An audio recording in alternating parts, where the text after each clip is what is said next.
enjoy the new Best of Blu-ray. These will be for sale on our website within the next couple of months. This is just a debut. We barely got them done in time for the festival.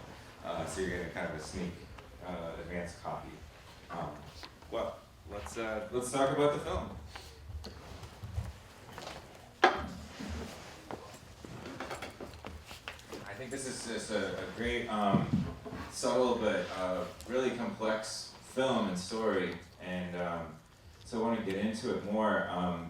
But first, as this is your first feature, Elise, I wanted to just ask about your background in filmmaking, because you come from more of an editorial background, and I just wondered if this, being your first film, if this was something that you had sort of been building up to for a while, or if this was just a story that came about in a process of writing, etc., that you realized that you wanted to make, more than you had sort of been waiting to start your film or directorial and writing career, because you've been working with, like, as an assistant editor for a lot of Woody Allen movies over the past decade or something like this, right? So how did you come into directing from editing, and if you just want to talk a little bit about that. Thanks for coming out, everybody. And thanks for having me. So yeah, I did not go to film school. I have a liberal arts education, and I studied philosophy and also some writing, and but I was always in love with film, and so when I graduated from college, I looked for work in film in the city, and because I had studied writing, I thought that the editing process was very important in telling a story, and I looked for work in editing, and so I was very lucky because I first worked for Spike Lee's editor, who was Barry Alexander Brown, and then I was invited to be a part of Woody Allen's editing team, and then when I felt that I had learned the process of film through the editing room, I decided to tell a story from kind of taking a cue from these filmmakers that I had studied from and learned from, which is you always and also in writing, you always speak of what you know. So I grew up in Mexico, and I decided that I'd go back and tell a story from what I know. So it was something that you sort of gradually found yourself wanting to do, is to write and direct. As you said, you didn't go to school for it, but you certainly put together an exceptional first film, and it must be helpful to have this editing background, since editing is like storytelling in itself, or taking someone else's script and really paring it down and perfecting it. So I can see how that has attributed to your success with this film. I guess this film also has some tricky storytelling, and which I think you pulled off very nicely with the editing, with the flashbacks and the two tenses going on. Thank you. And I'm curious to know, like, as a screenwriter, did everything work out in the edit how it was on paper, or did you wind up applying your editing skills and doing a lot of mixing around afterwards? So the beautiful thing about editing is that, you're always trying to pare down. So there was a little bit of mixing, and with a few things. Mm-hmm. You always kind of want to look at, that you're telling the essential. Of course, the scenes are in themselves, they don't have their, the way that they're shot. The editing is done in a certain way within the camera work, like the timing, because editing is a lot about timing. so you don't have a lot to cut from or intentionally. Especially with this style of film, it's not like there was a bunch of like action insert close-ups or something. Yeah, it was, a lot of it was about the acting and the directing too. I think I found that a lot of what I was doing on set was almost like looking at everything through an editing mind. Like with the acting, because you learn a lot in the editing room. You learn a lot about what works and what doesn't. And The timing, the pacing, the actors. timing was really good, and I mean, I'm sure it's a combination of the acting and the directing, but especially working with kids, it must be, you want to time that right? And as an editor, that probably helps. Like if Alma, little Alma, has to do something in a longer take, I could see a kid doing it either way too fast or way too slow for how you want it to appear on screen. So luckily, I worked with a very bright girl, and both Will and Alma are musically, like they're musical. She is as well as Will, who's a musician, and so they could get certain things about what I was asking them without asking them much. Yeah. Okay. I want to open up for some questions in a minute. The other thing I wanted to ask, since Rural Route always has a special strong focus on the geospecificity of films, and I think that is something that's definitely important in yours. That you captured the place, especially in Mexico, and it's important for the story, but also seemingly for you as the director. And I just wanted to see if you could tell us a little bit about the town of San Miguel de Allende. So San Miguel de Allende is where I grew up, and I think place is very important in this film. I think it's as much as a character as any of the characters, any of the people in the film. It's, I think that anyone can take what they sort of see what they will from what they saw. But for me, the relationship of Alma to the place is very, very important, and her reconnection to the place. And I try to think of it being something like beyond, nation or sort of political boundaries, and more about your connection to the land. And for me, Alma's relationship to this place is like her relationship to a mother figure. So I hope that answers a little bit. Yeah, no, and I think it definitely did a good job of like establishing like a feel and identity for this place, like especially Mexico in like U.S. media. I feel like in TV shows or movies a lot, it's just kind of like Mexico, and it could be like it's this really big country with like a lot of different identities, and it's just kind of like you don't really know where it is, and it just there's some desert and some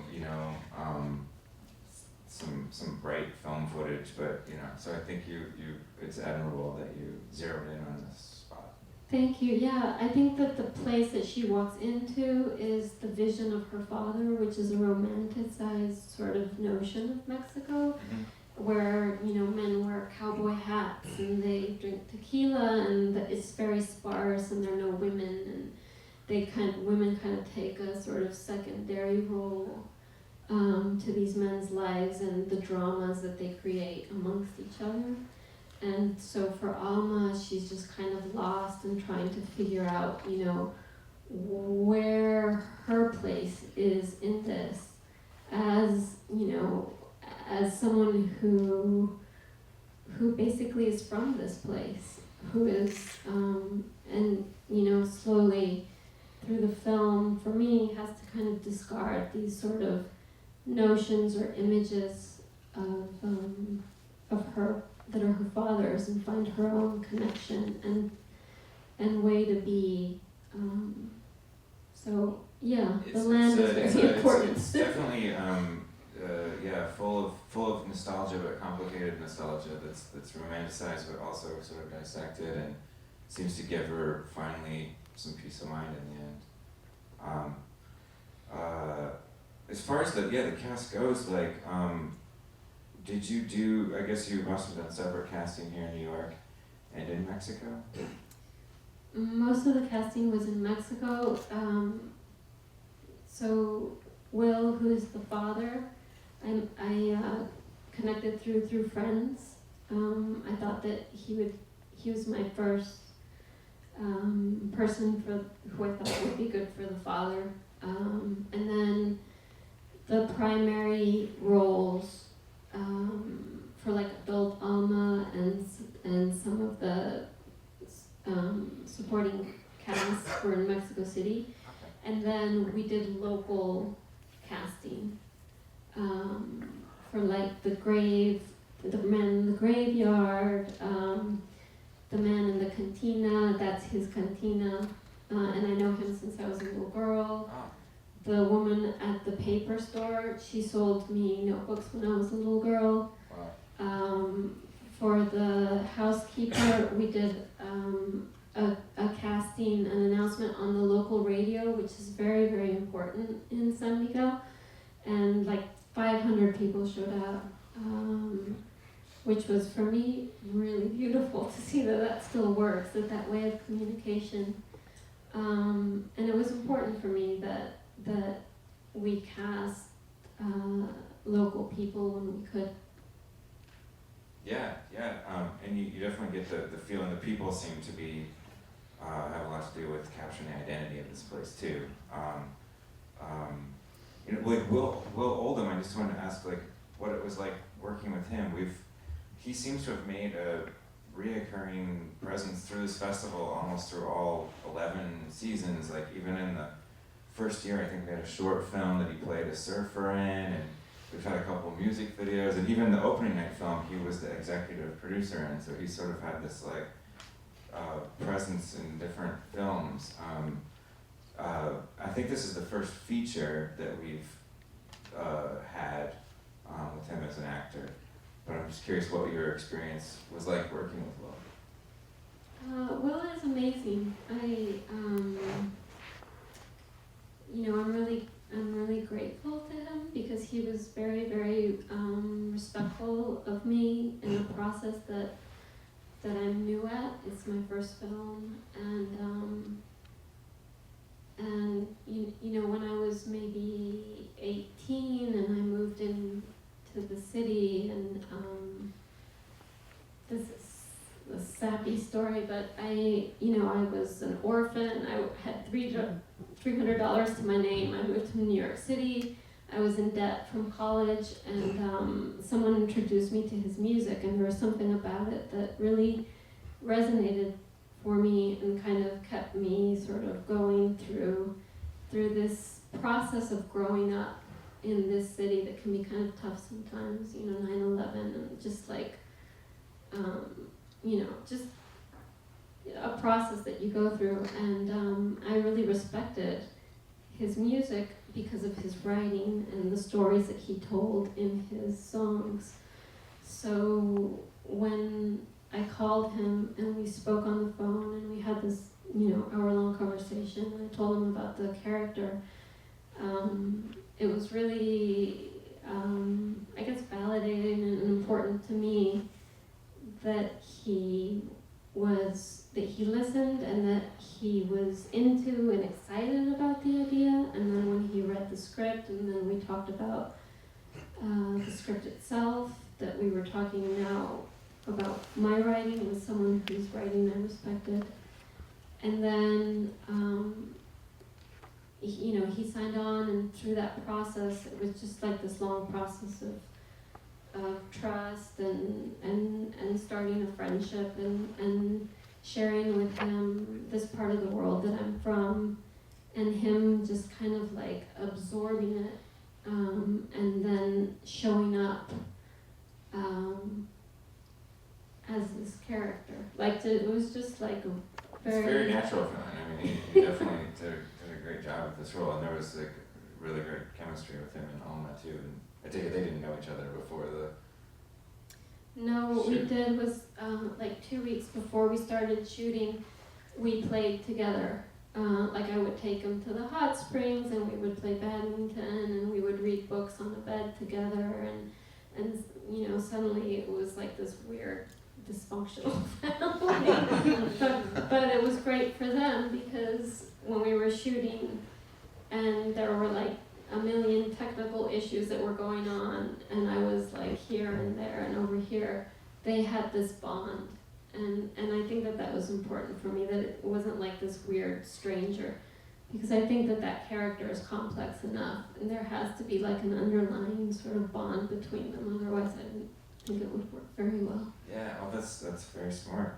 Well, why don't we get a few questions from the audience? Anybody have something to ask Elise?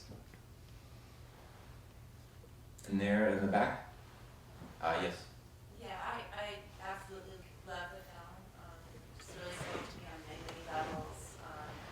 I just, just had a basic, I would love to hear, how close it is to your life, as much as you're comfortable talking about that. And then I was just also curious about shooting the present and the past, and how it was different shooting, those two things on a technical level, possibly. Thank you. Yeah, it's definitely inspired from personal experiences, and but it is a fiction, and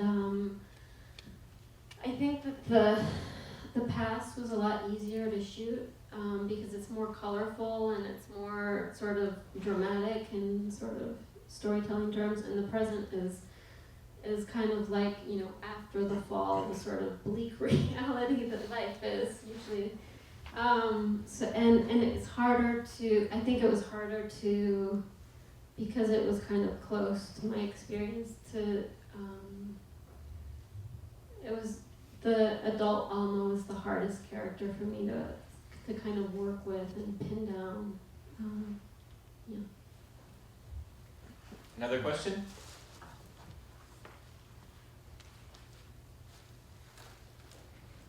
Well, I have another one. Don't be shy out there, though. This is oh, go ahead. So did you get your crew mostly in Mexico City to come up to San Miguel, or how was it technically? Some of the issues you said you had technical issues on set. Like, hey, what did you shoot in? I don't know what format. Is this film? No, this is digital film. This is digital cameras. We shot. Yeah, we crewed up in Mexico City, and there are a few people here that worked on the film. Like this was,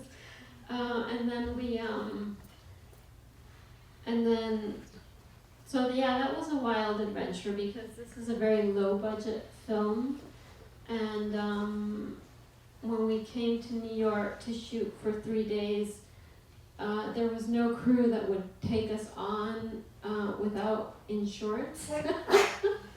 And so the only crazy enough were my Mexican friends who like jumped on to like shoot 3 days here.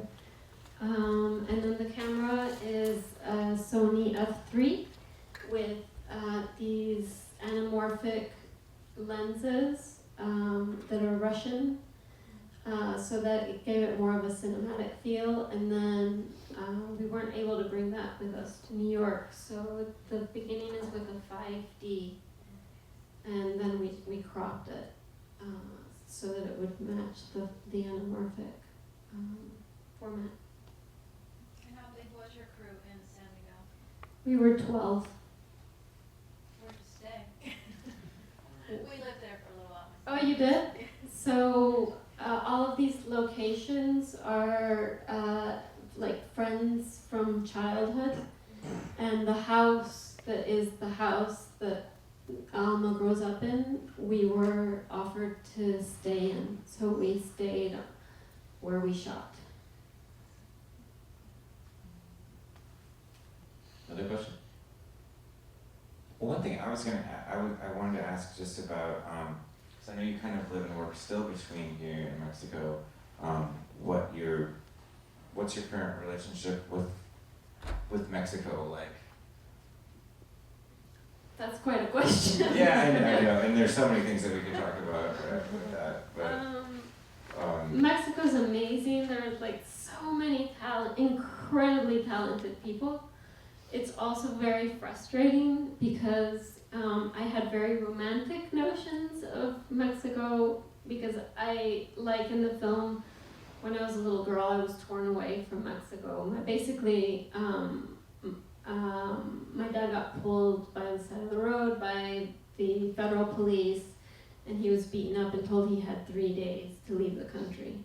And we left like from one moment to the next when I was a little girl, and it was a very big deal for me that I never got to go back until much later after he had died on my own in my 20s. And I wanted to, I remember it was very clear for me that I either have a romantic notion of Mexico, living in New York, or I go back and I look at that relationship and I create a new relationship with this country that I had lost. So I went and I did that, and but in the meanwhile I had been educated and I had worked for many years in New York, and there are very different ways, there are very big cultural barriers and sort of different ways of being. So I love Mexico. I think it's a beautiful country. There are like incredibly talented people there that I love and that I love to work with and I'm friends with. And at the same time, right now, there's like corruption, there's violence, and I hate to say that, but it's difficult. It's a difficult place right now for anybody who lives there, I think. yeah. There's a saying that goes, Mexico me dueles, and it means you hurt. Like Mexico, it hurts, or you hurt me. Or it's not you hurt me, it's like it hurts. And right now, Mexico is in that position. So, sad truth. Yeah. Another question right there? You did a great job, and it made me want to go visit Mexico. I've never been there. And if I may ask, are you planning to make another movie? And is it going to be about Mexico as well? If you'd like to, share with us. Oh, thank you. Thank you so much. I'm writing my next film right now. I'm exploring the mother-daughter relationship. I don't know if it will be in Mexico. Thank you. Right here? Thank you. Can you talk a little bit about the very limited dialogue? There was very little. There were very long moments of silence, and a lot of reflection, obviously, with the characters really. But also there were some moments in which it seemed to me that it required conversation as we are used to here. But then it was deliberate that it was not, that there were these long moments. So I was wondering, as a choice, as an artistic choice, if you can talk a little bit about that. Well, I think that it goes a little bit with the place being a character, and also and sort of the relationship to the place, and also it's just this particular journey of this person in this sort of state of mind is a particularly silent process, I guess. Well, we probably do need to wrap things up pretty soon, so the museum can call it a weekend as well. But I just wanted to also ask, because our main theme of the festival this year is bold, independent women behind and in front of the camera, and I think this movie definitely has both. So I guess I just also wanted to ask, what what has your experience as a female director been in what's normally a male-dominated industry?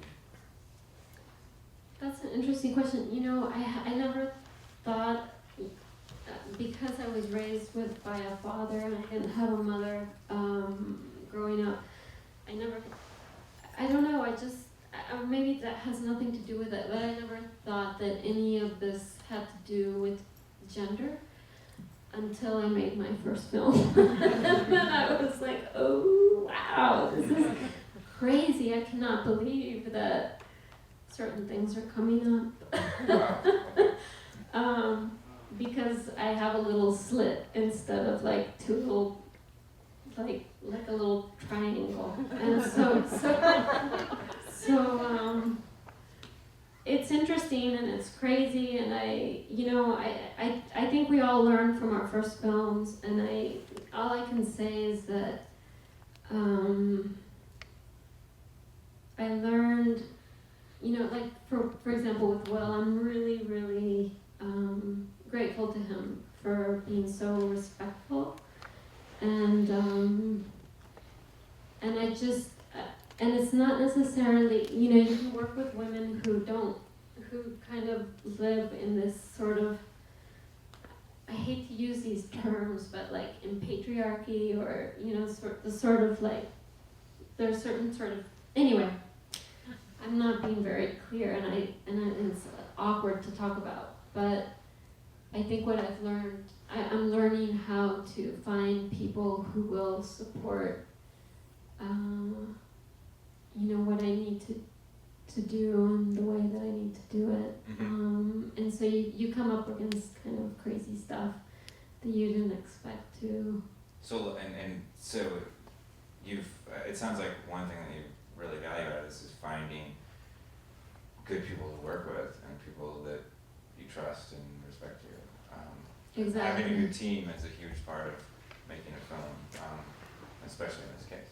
Yeah, and I think that you could be a man or a woman and you could say that, but yeah, you like I know how to suss out certain things and be like, I don't want to work with that anymore. Like, I'm gonna find people who this isn't an issue for them, So anyway.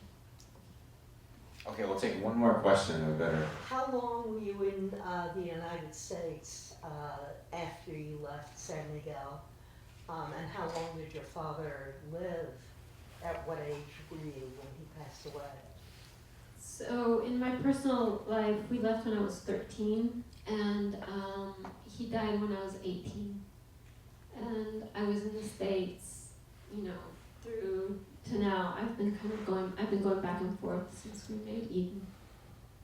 Where in the States were you? Here in New York City. Mhm. Yeah. And so he was here too? We moved to New Mexico. Ah. Yeah.